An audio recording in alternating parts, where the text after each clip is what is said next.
국제 이혼은 생각하는 것보다 훨씬 어렵고 힘듭니다. 그렇기 때문에 이혼이라는 단어 자체를 아주 조심성 있게 사용을 하셔야 되는데요. 만약 결혼 생활 중 이혼이란 단어를 한 번이라도 사용을 하셨다면 그 커플은 서로에 대한 신뢰도가 굉장히 빠르게 소멸하게 됩니다. 특히 국제 결혼 중이라면 자산 은닉이라든지 아니면 리스크 회피를 위한 여러 가지 방법을 배우자 모르게 실행을 하게 되는데요. 저는 이런 국제 이혼에 대한 어려움과 힘든 점을 정확하게 알려드리면서 이혼이라는 단어 자체를 아주 조심성 있게 사용해야 된다는 말씀을 드리고 싶습니다. 저의 와이프는 변호사입니다. 그리고 저는 와이프의 영상을 편집해주고 도와주면서 여러 가지 사례를 밀접하게 보는데요. 이 국제 이혼이라는 것은 생각보다 굉장히 어렵고 머리가 아픈 일입니다. 결론부터 말씀드리면 한국인과 중국인이 이혼하실 경우 한국인은 자산의 30%에서 40%를, 중국인은 보통 60에서 70%를 가져갑니다. 제가 중국에 있기 때문에 중국 기준으로 말씀드렸지만 다른 나라도 아마 크지 않을 거라고 생각이 됩니다. 여러 가지 요인이 있습니다. 첫 번째로 한국인의 특유의 성격이 있습니다. 먼저 결정을 내린 이후에 진행을 하는 것이 굉장히 빠릅니다. 결단력도 있고요. 실행력도 굉장히 빠릅니다.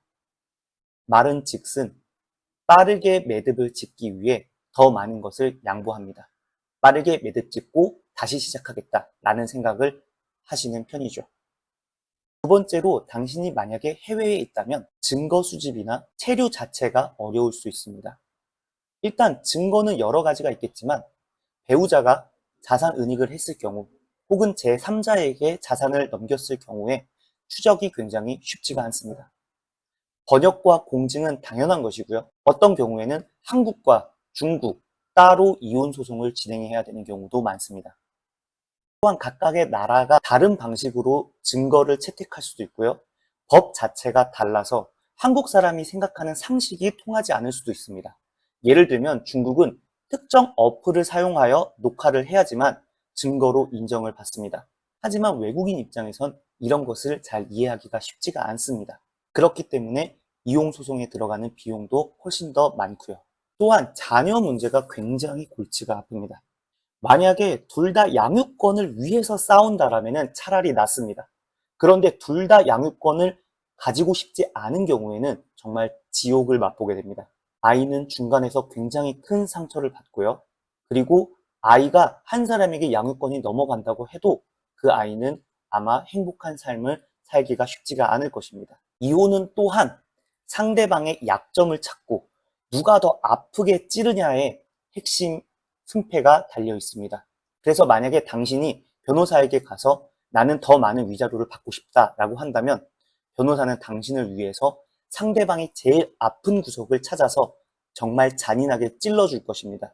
이것은 링 안에서 싸우는 거랑 똑같습니다. 한 사람이 링에서 뻗을 때까지 때리고 잔인하게 또 때립니다. 그 상태에서 상대방의 항복이 나올 때까지 싸우고 또 싸웁니다. 이렇게 너덜너덜해진 멘탈을 붙잡고 다른 사람을 만나는 것도 쉽지가 않습니다. 사람에 대한 환멸감이나 인생에 대한 후회감이 극도로 밀려오고 이러한 스트레스는 정말로 크게 작용합니다. 다음 사람을 만나는 것도 쉽지 않고요. 내가 결혼 생활 동안 유지했었던 그 인생 자체가 굉장히 큰 후회로 올라올 수도 있습니다. 변호사는 보통 먼저 양보하라고 얘기하지 않습니다. 먼저 이긴 뒤에 자비를 베풀라고 이야기를 해요. 그게 오히려 덜 양보하고 더 완만하게 합의할 수 있는 길입니다. 이것이 진실입니다. 이것이 바로 현실이고요. 일단은 싸워야 돼요. 제가 이렇게까지 말씀을 드리는 이유는 이혼이라는 단어를 더더욱 신중하게 사용하셔야 된다라고 언급을 드리고 싶어서예요. 내가 배우자랑 싸운다고 기분이 나쁘다고 이혼이란 단어를 함부로 사용하시면 안 됩니다. 상대방이 더 멀리 도망갈 거예요. 그리고 자산을 은닉하고 이혼하기가 더 복잡하고 더 힘들게 만들 거예요. 저는 국제 결혼도 추천하지만 이혼도 선택할 수 있는 선택지 중 하나라고 생각을 해요. 만약에 미래에 대한 행복점이 맞지 않다면 나와 그 사람의 가치관이 일치하지 않는다면 양보할 수 있는 수준에 벗어난다면 이혼도 하나의 옵션이라고 생각합니다. 하지만 이 옵션을 사용하기 전에 반드시 이런 리스크에 대해서, 이런 위험성에 대해서, 앞으로 벌어질 어려움에 대해서 반드시 잘 알고 계셔야 됩니다.